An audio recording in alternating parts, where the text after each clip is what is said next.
this video we will see space complexity. So when we simply say complexity, that actually refers to time complexity, because time is always given more importance over space, for the reasons that space is getting cheaper day by day, but time, as you know, is really expensive. And space used by a program can be reused for another program, or space used by some instructions of a program can be reused by another instructions in the same program if they are not that dependent. Okay, so space can always be reused, but you know that time can never be reused. So time has always been given preference over space, but in this video we will see space complexity. So space complexity is usually defined in terms of Turing machines.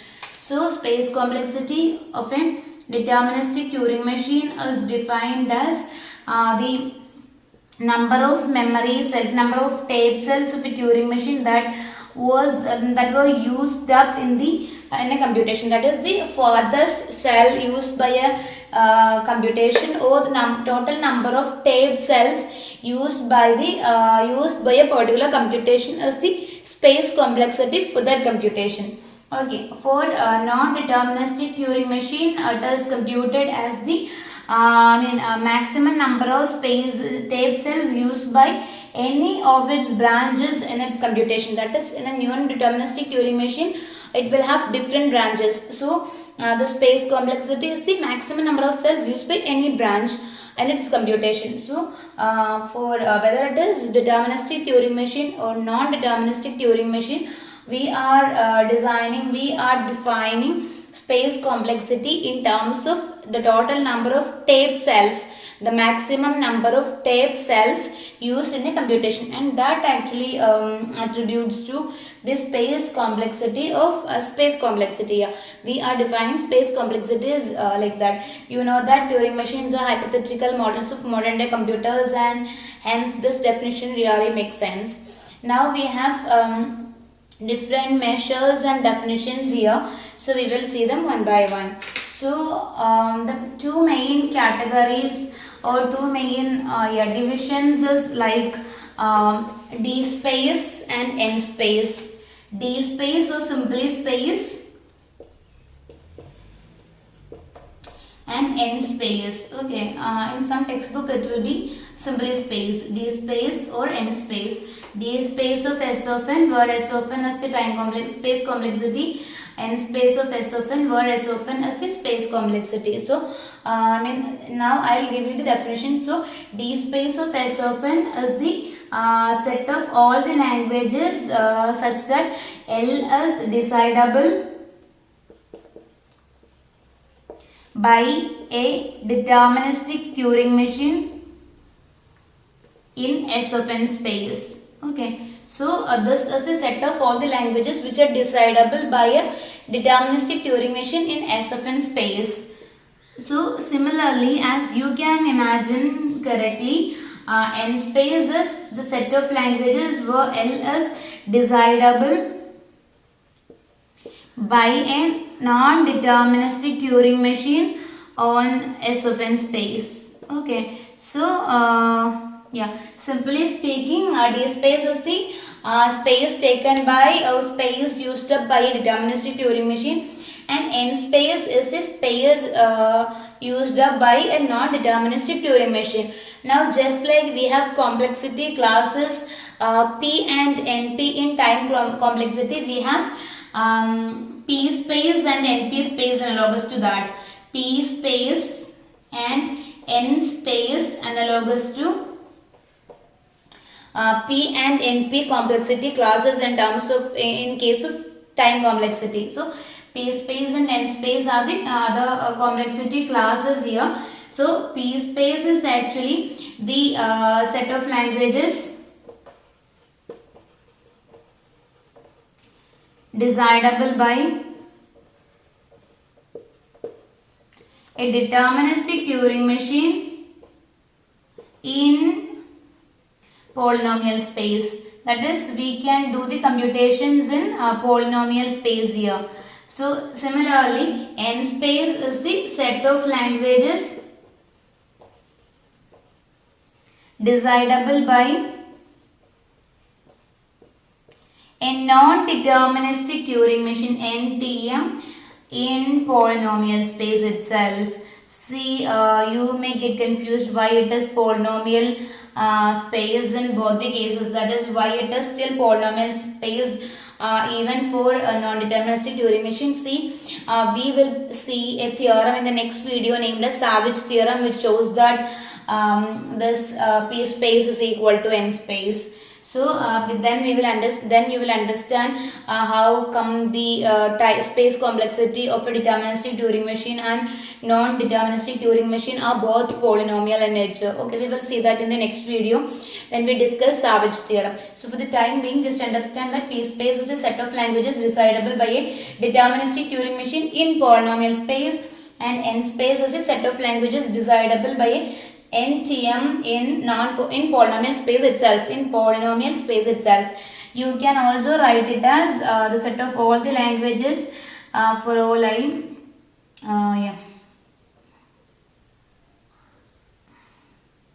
Union of all such languages which take just Dspace. Dspace is the time complexity for deterministic Turing space for deterministic Turing machines, right? Set of all languages which take space by a deterministic Turing machine, but it is in polynomial time. This is polynomial time because n raised to k, where n raised to k is a polynomial. Dspace indicate that it is a deterministic Turing machine. N raised to k indicates that it is a polynomial time. This union indicates that it is a set of languages. So similarly, it is union over I is equal to 1 to k n space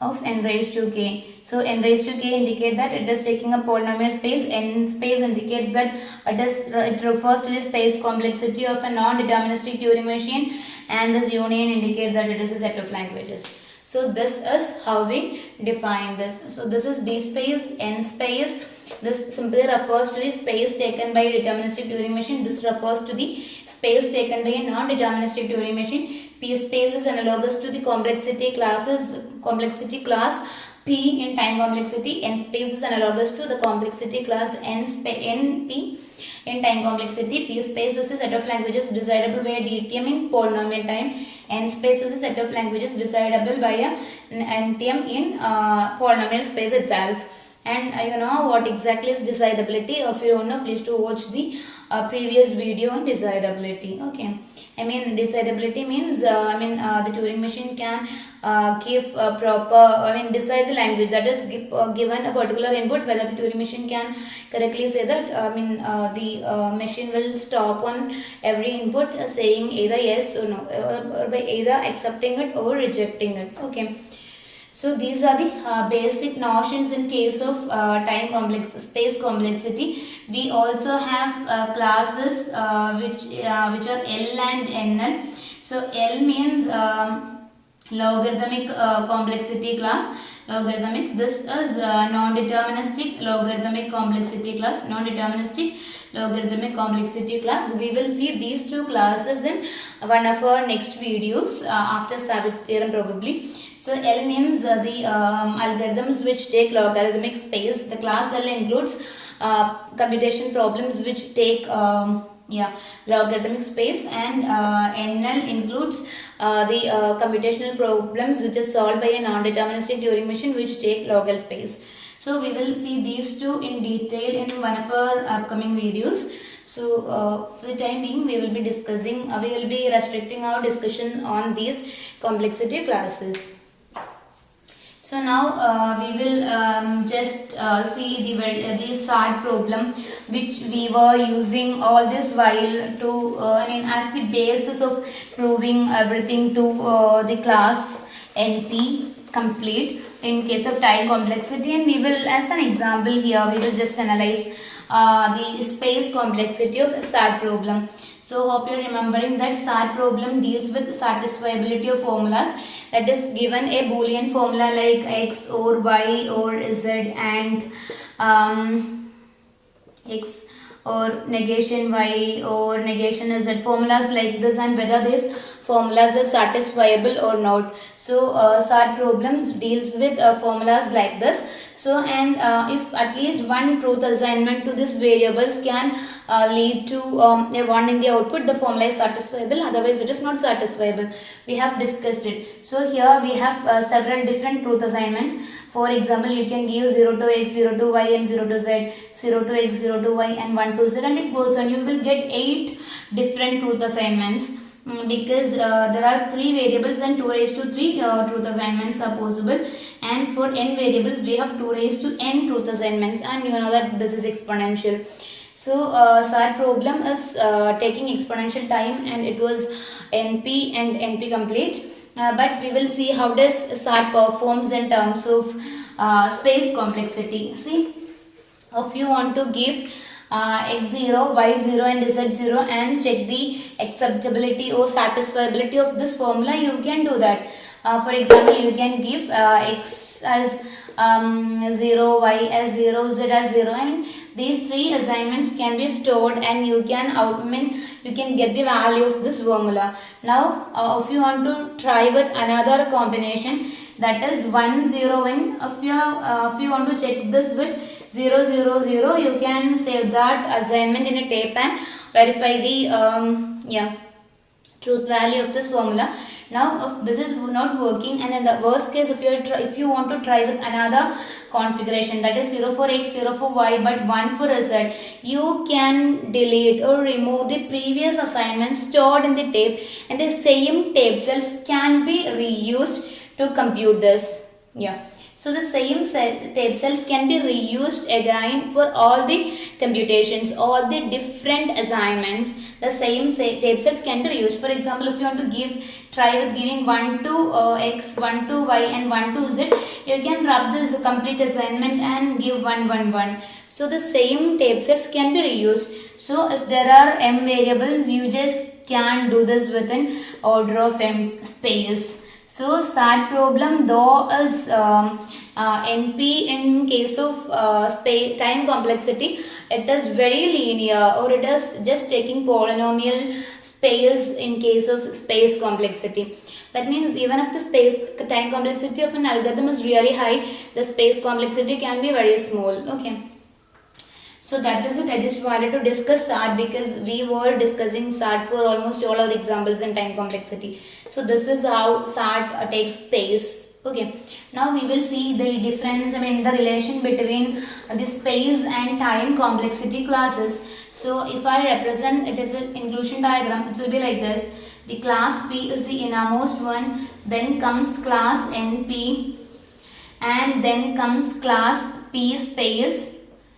Pspace is actually equal to Npspace.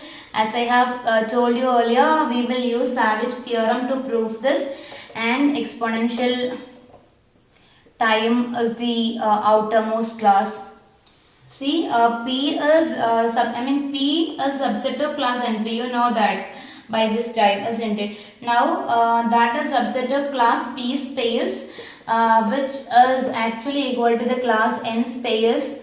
And which is subset of the class exponential time.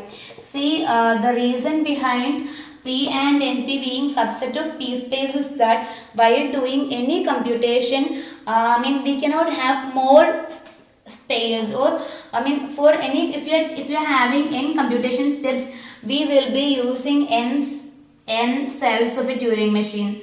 That is, we will be using n cells. So if there are n computation steps, that is, no computation which is taking n cells can go more than n cells.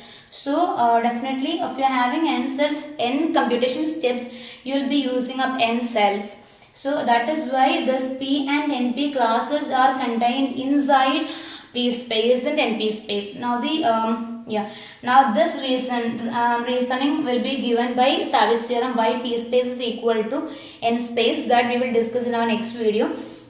And next thing is exponential time. See, for a non-deterministic Turing machine, if one branch is taking some s of n space, see, if you are simulating that, you know that there will be 2 raised to s of n, different order of s of n, different configurations, right?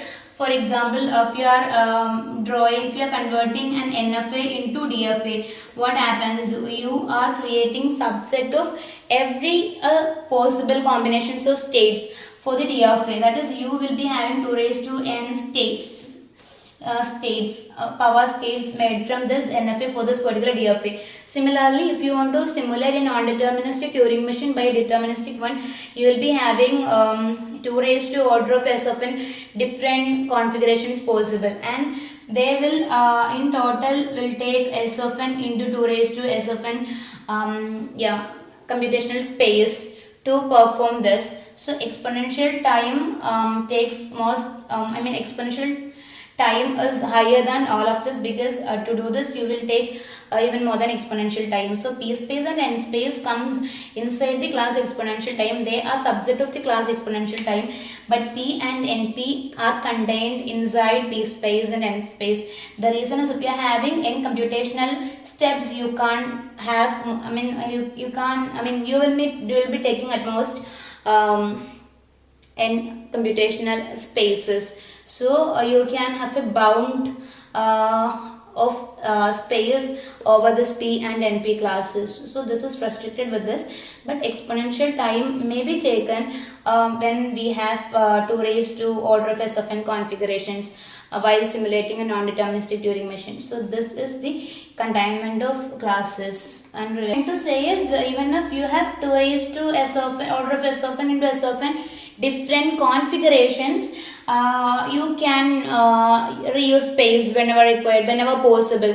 Okay, so that is you may not be taking this much of space, because since you have the facility to reuse the space, you can do this in polynomial time most probably, but you have to take exponential time anyway, because in the worst case you have to try all these configurations, right? So you may take exponential time, but since space can be reused, you can be done with this even within that time, even without taking all this space. So that's it. Yeah, we will see that also while discussing Savage theorem. So hope you understood. Thank you.